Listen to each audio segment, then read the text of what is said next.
Sadar tak semua orang suka Warkop DKI, ternyata ini yang bikin intro Warkop terusik sejak Warkopi mendadak viral.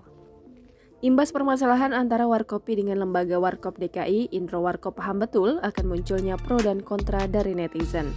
Diakui intro Warkop satu-satunya anggota Warkop DKI yang masih hidup ini, ia sama sekali tidak terusik oleh haters.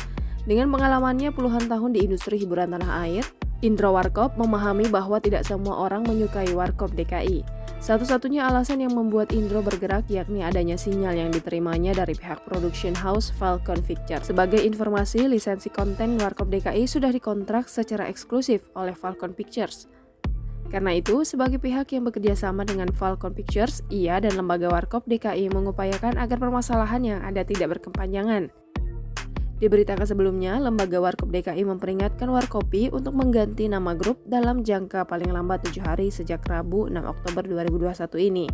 Warkopi dinilai sudah jelas memiliki persamaan dengan nama Warung Kopi Dono Kasuino Indro atau Warkop DKI yang telah dilindungi secara hukum.